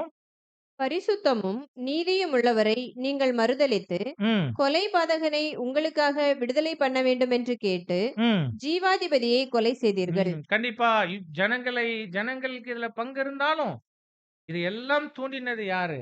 மத தலைவர்கள். சோ அவர்களே ஜீவாதிபதிய கொலை செய்தாங்க என்பதில் அதிக பொறுப்புள்ளவர்களாக அங்க இருந்திருக்கிறாங்க அன்பானவர்களே.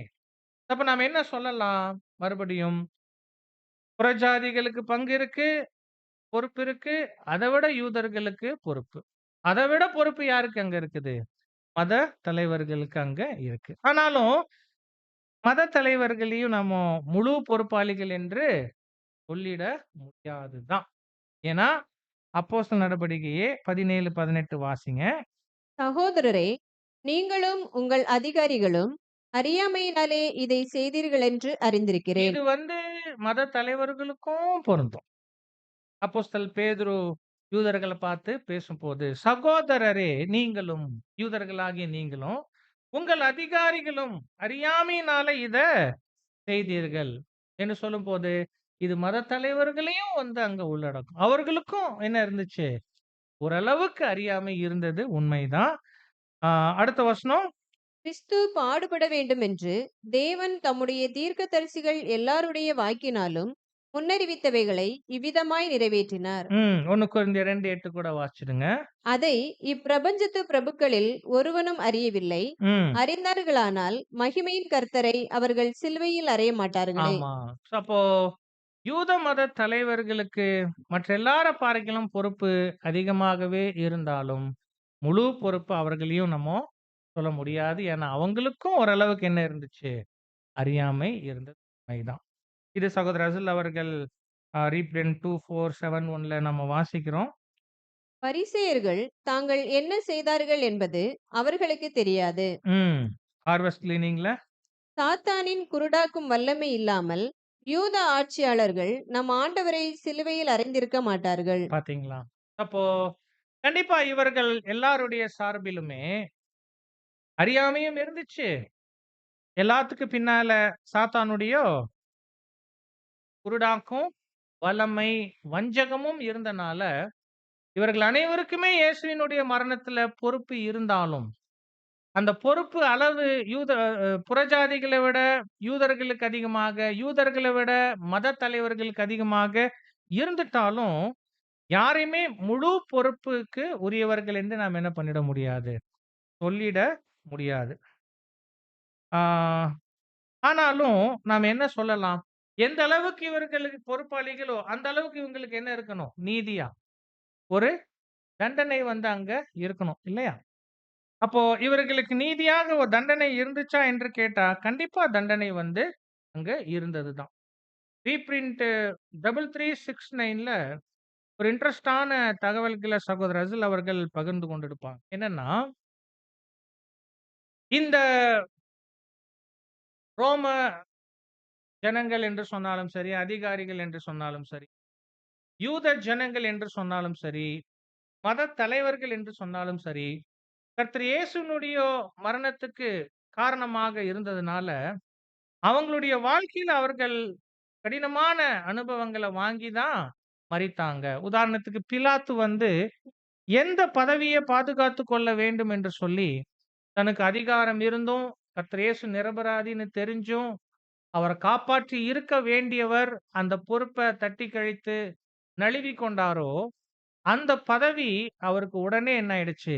பறிக்கப்பட்டு அதை இழந்து போயி, ஒரு விதமா மனநிலை பாதிக்கப்பட்ட நிலையில தற்கொலை செய்து கொண்டார். இது பிலாத்துக்கு வந்துட்ட முடிவு.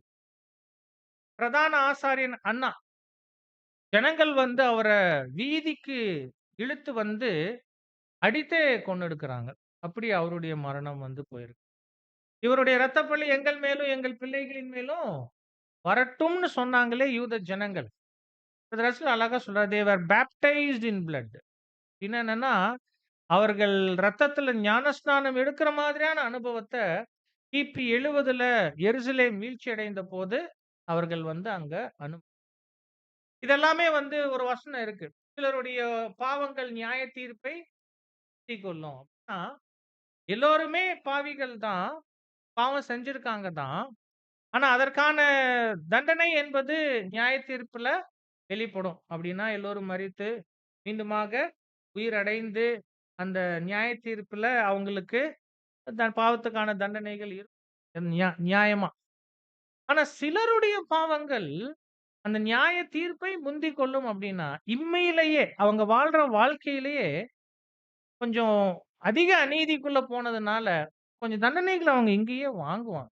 ஸோ அந்த ரீதியில பிலாத்துக்கு ரொம்ப பரிதாபமான முடிவு, அன்னாவுக்கு பரிதாபமான முடிவு, மற்ற யூதர்களுக்கும் கூட பரிதாபமான முடிவு தான் இங்க நடந்திருக்குது என்று பார்ப்போம். இதெல்லாமே தேவகுமாரனுடைய மரணத்துல சம்பந்தப்பட்டு இருந்ததுனால, ஒரு பொறுப்பாளிகளாக இருந்து பொறுப்புக்கு தகுந்த ஒரு தண்டனை அவர்கள் அங்க வாங்கினாங்க என்று.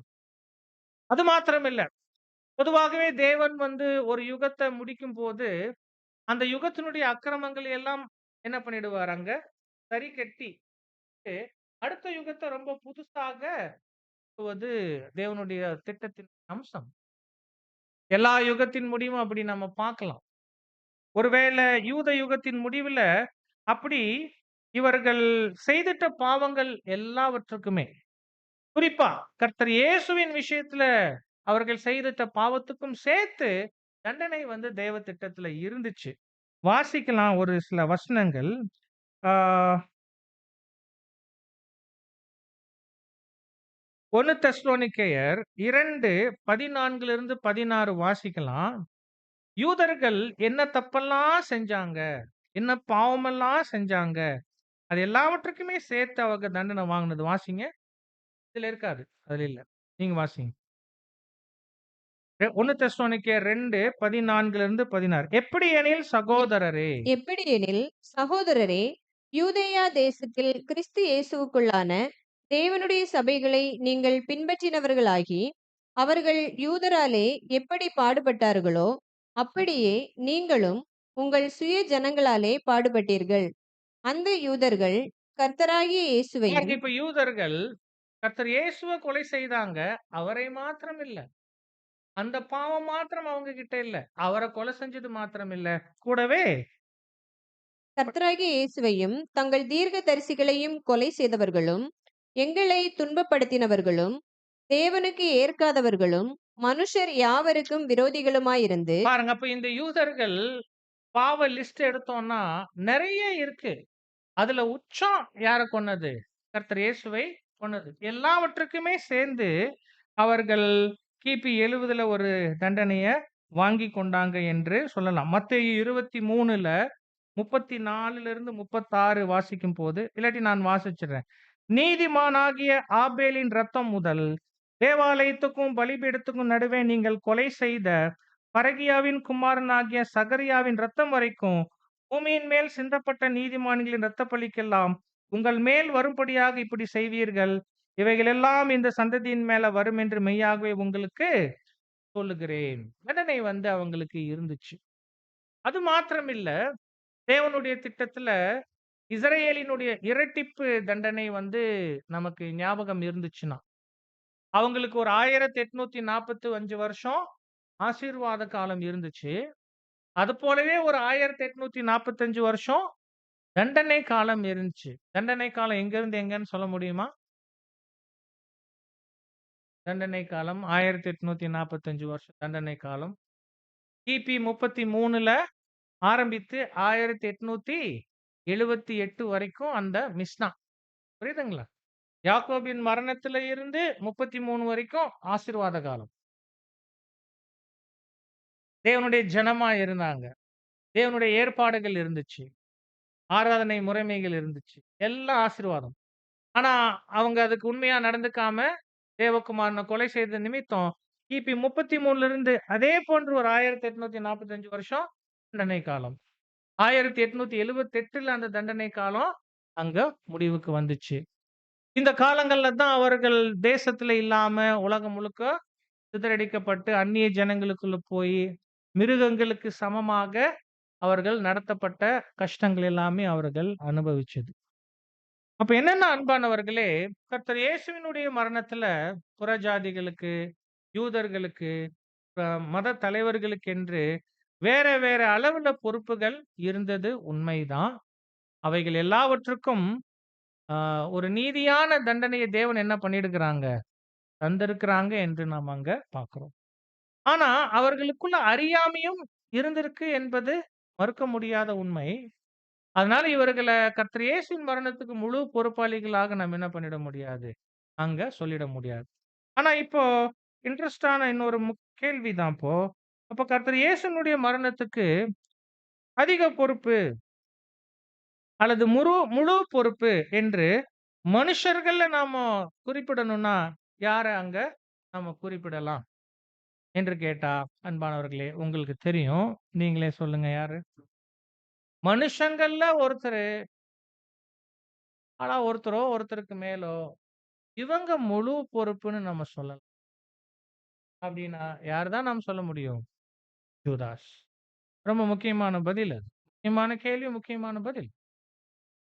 மனுஷங்கள்ல இயேசுவினுடைய மரணத்துக்கு முழு பொறுப்பு என்று ஒருத்தர நாம சொல்லணும்னா, கண்டிப்பா அது யாரு தான்? யூதாஸ். கர்த்தர் இயேசுவை காட்டிக் கொடுத்த யூதாஸ். எப்படி அவர் முழு பொறுப்பு?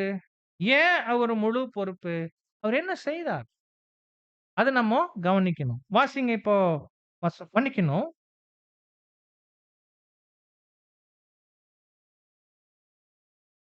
ஒரு நிழல் நான் மறந்துட்டேன் சொல்றது. இந்த புறஜாதிகள், யூதர்கள், அப்புறம் யாரு?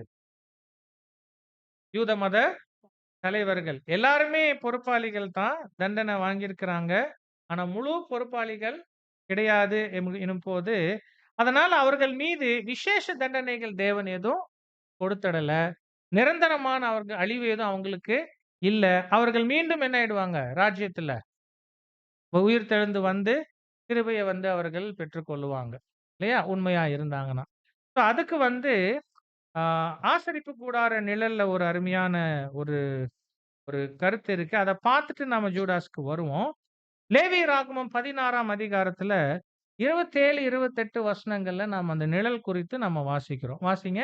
பாவ நிவிர்த்திக்கென்று பரிசுத்த ஸ்தலத்துக்குள் இரத்தம் கொண்டுவரப்பட்ட பாவ நிவாரண பலியாகிய காளையையும் பாவ நிவாரண பலியாகிய வெள்ளாட்டுக் கடாவையும் ஆலயத்துக்கு புறம்பே கொண்டு போய் அவைகளின் தோலையும் மாம்சத்தையும் சாணியையும் அக்கினியிலே சுட்டெரிக்க இங்க கடவர்கள். நிழல் உங்களுக்கு புரியும் என்று நான் நினைக்கிறேன். பாவ நிவாரண பலிகள். காள, வெள்ளாட்டுக்கடா. பலி செலுத்தப்படும்.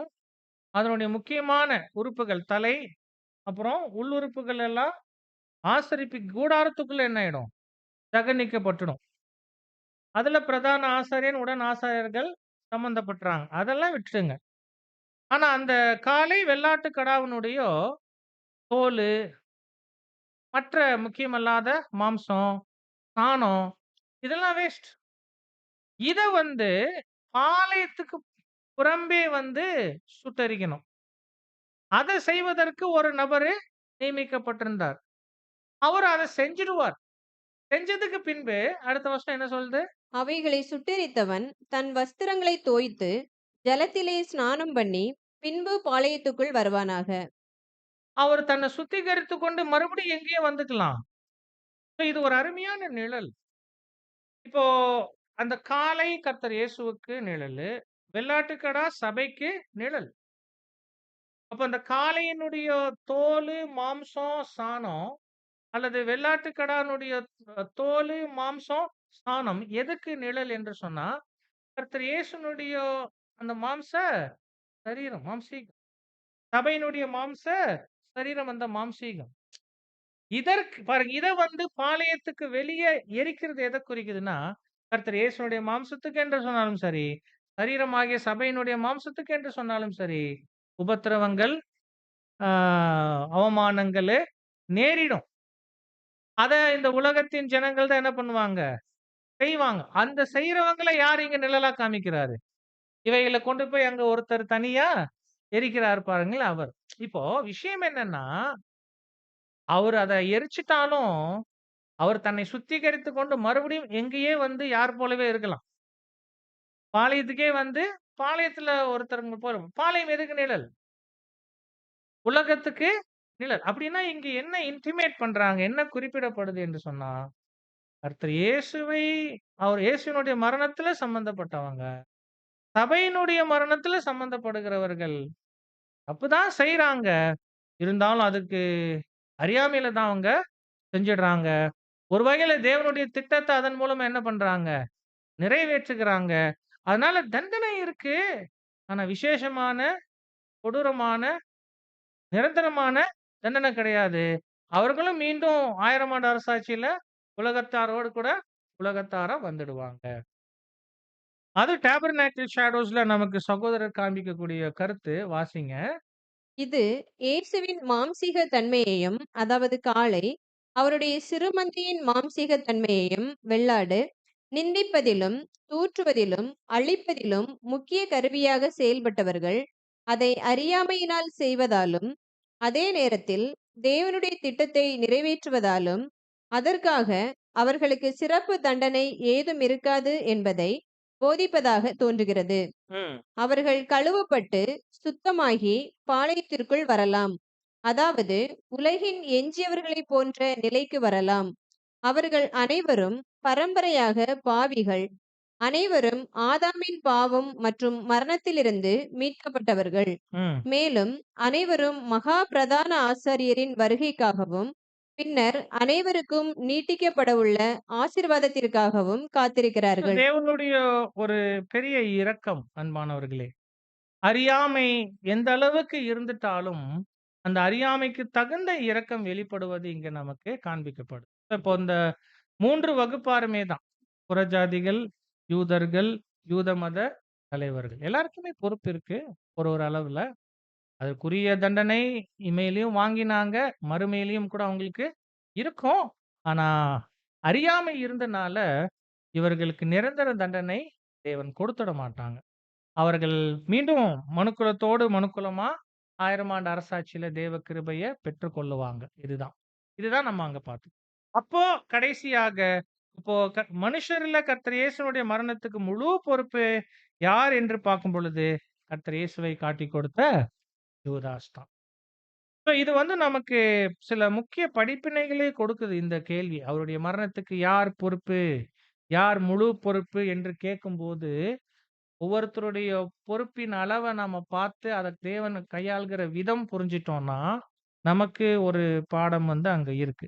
இப்ப யூதாஸ்க்கு ஏன் முழு பொறுப்பு? எப்படி முழு பொறுப்பு நாம சுமத்தலாம்னா, அவர் பத்தி நமக்கு தெரியும். மத்தேயு 26ல 14லிருந்து 16 வசனங்கள் வாசிங்க. 24ஆம் வசனம் வாசிங்க.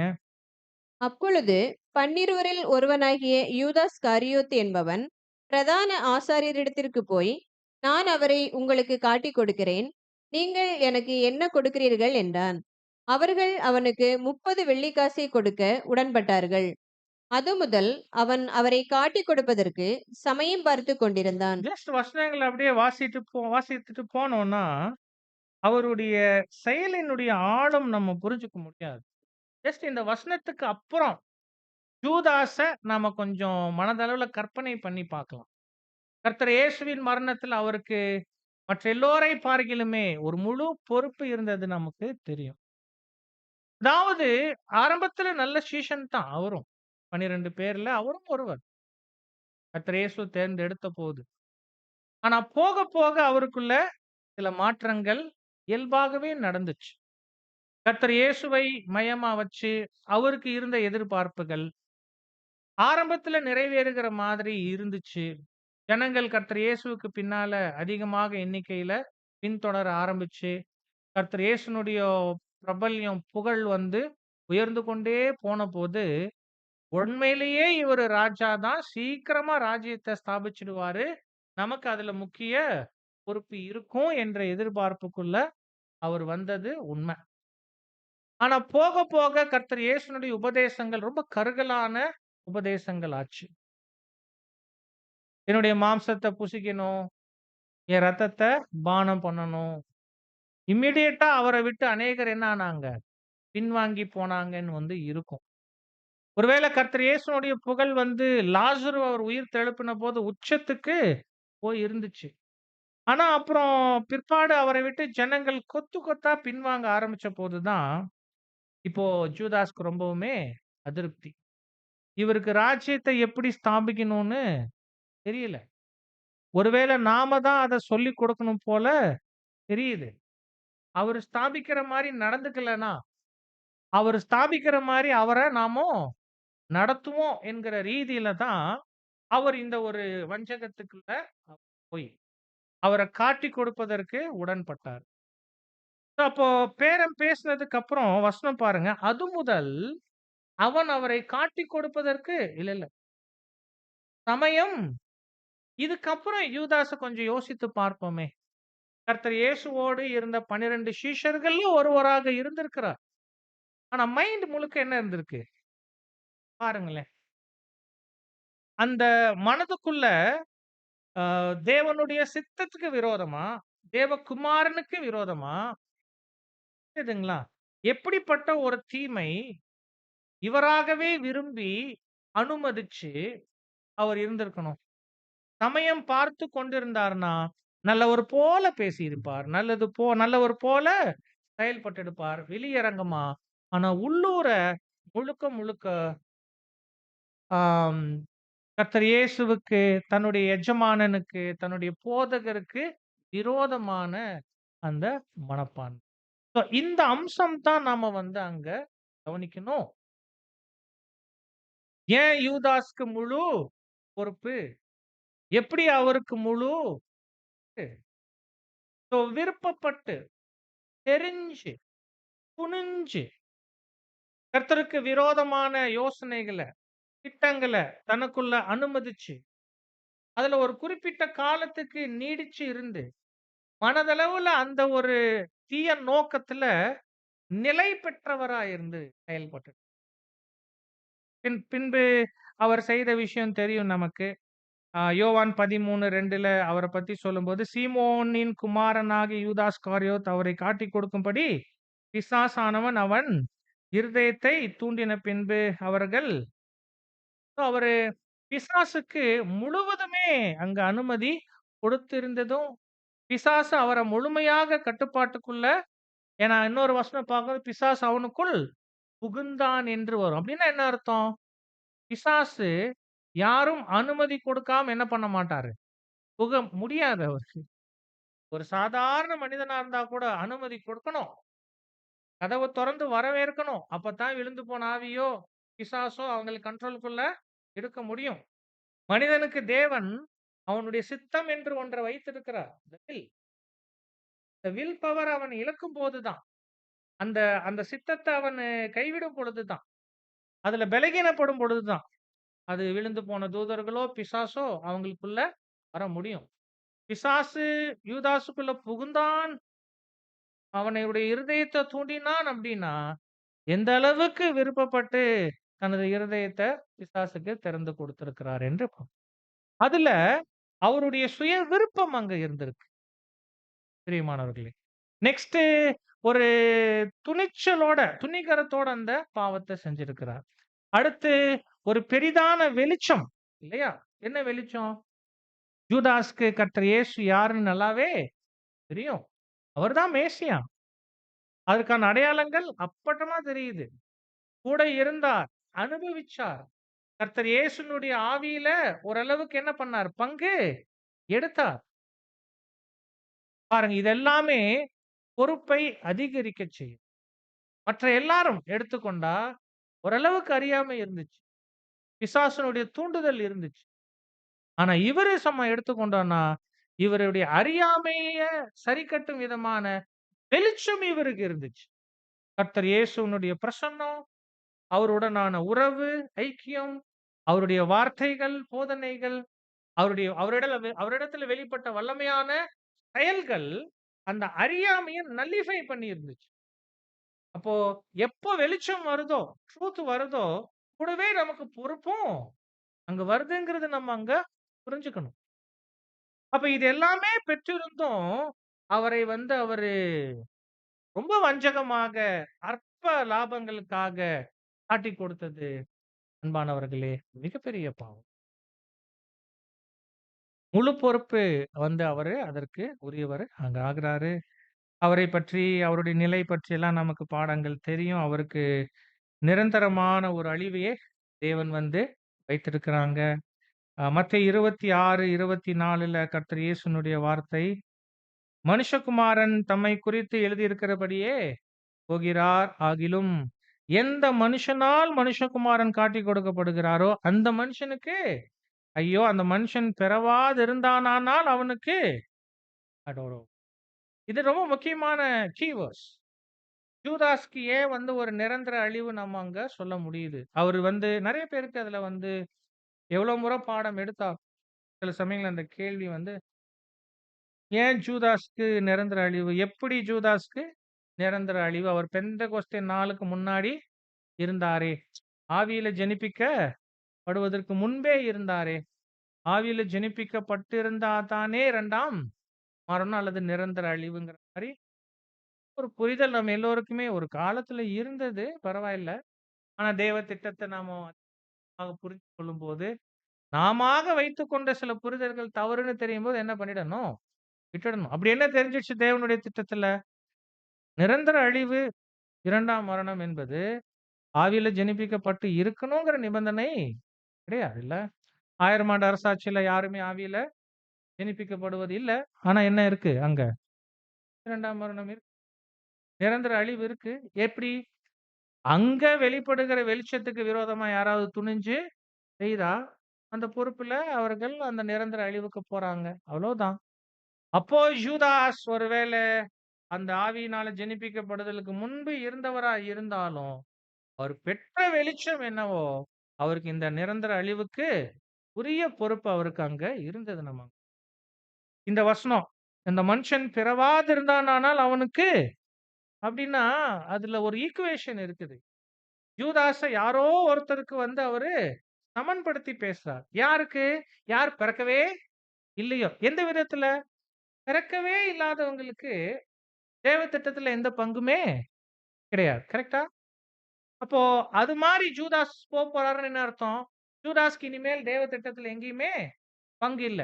2டே பேருக்கு தான் தேவ திட்டத்துல பங்கே இல்ல. யாரு? ஒண்ணு பிறக்காத வகுப்பார். இன்னொருத்தர் பிறந்து, வாழ்ந்து நிரந்தரமான அழிவுக்குள்ள போகிற வகுப்பார். 2 பேருக்குமே தேவ திட்டத்துல பங்கு இல்ல. அது ஒரு நிரந்தர அழிவாக அவருக்கு அங்க இருக்கு என்பது நம்ம அங்க பார்க்கிறோம். கர்த்தர் இயேசுவின் வார்த்தை மாத்திரமல்ல, தீர்க்க தரிசனம் அவரைப் பத்தி சங்கீதம் 109 6லிருந்து 8 அவனுக்கு மேலாக துஷ்டனை ஏற்படுத்தி வையும். சாத்தான் அவன் வலது பக்கத்துல நல்லா சாத்தானுக்கு வலது பக்கத்துல ஜூதாஸ் இல்ல. நல்லா கவனிக்கணும் வசனம் என்ன? சாத்தான் அவன் 2க்கு வித்தியாசம் இருக்கு. எனக்கு வலது கரம்னா ஒண்ணு.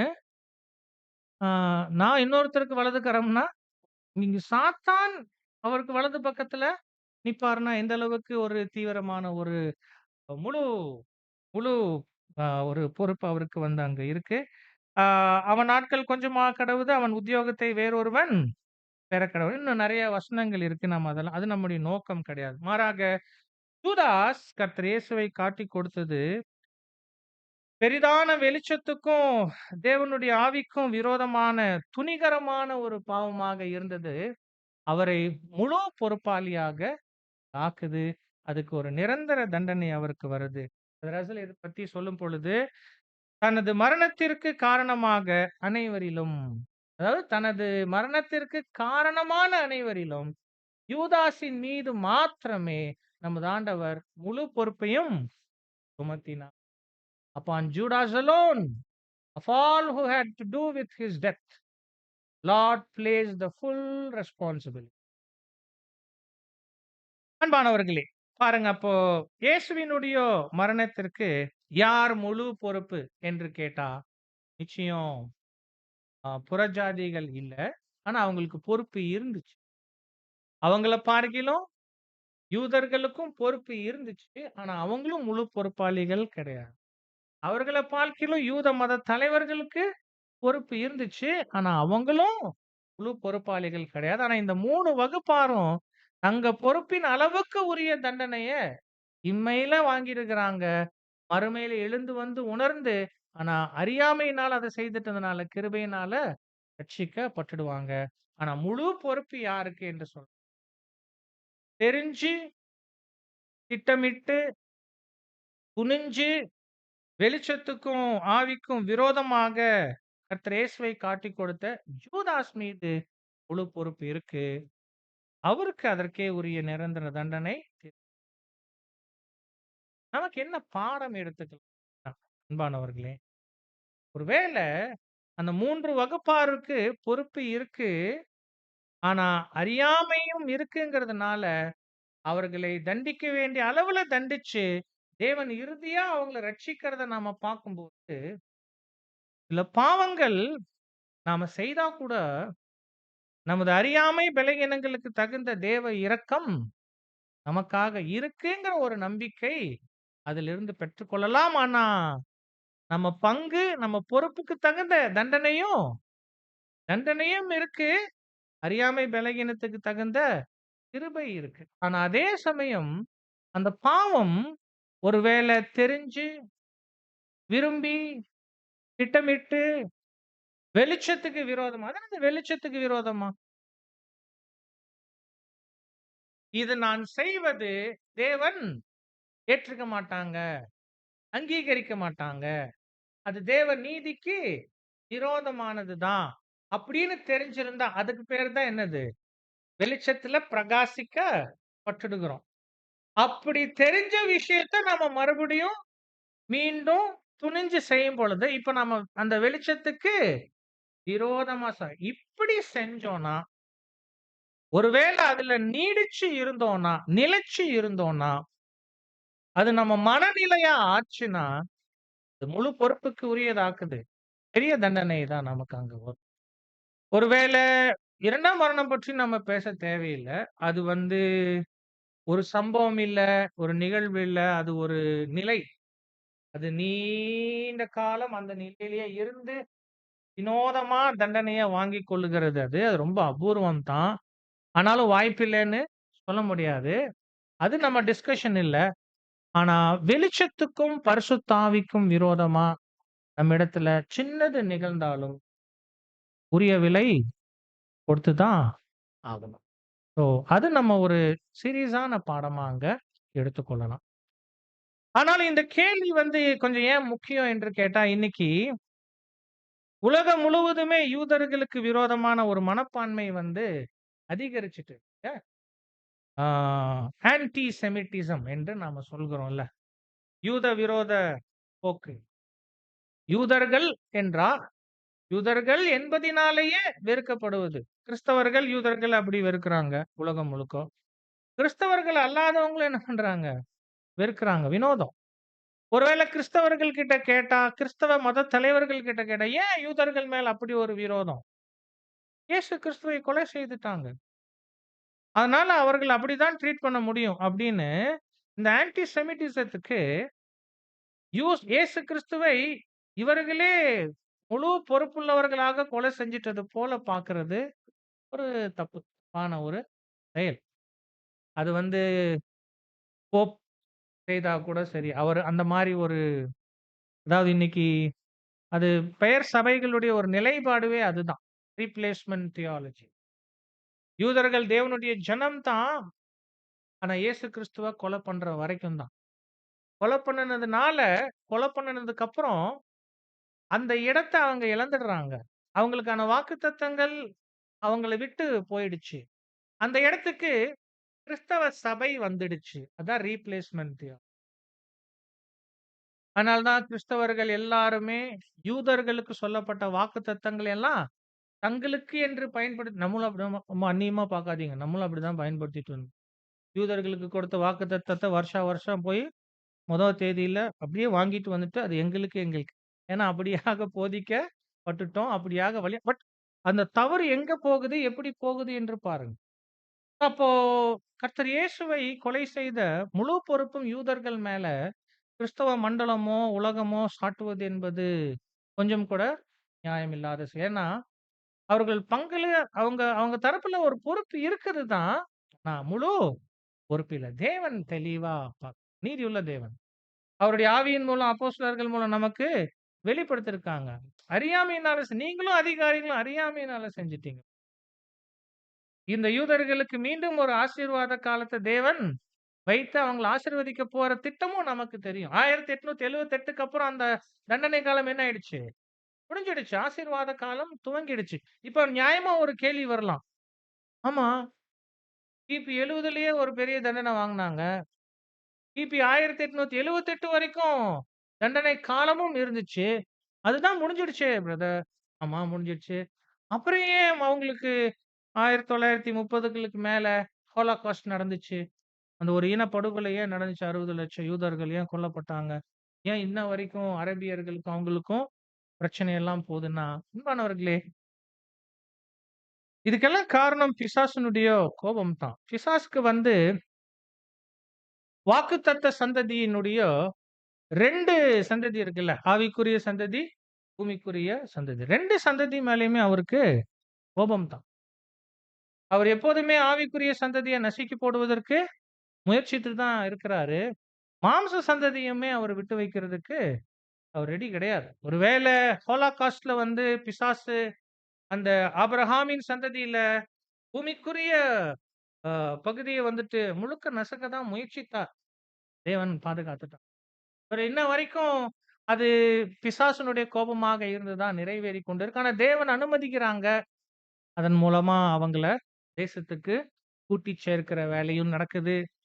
பல தெய்வீக திட்டம் நிறைவேறுவது நாம அங்க பார்க்கிறோம்.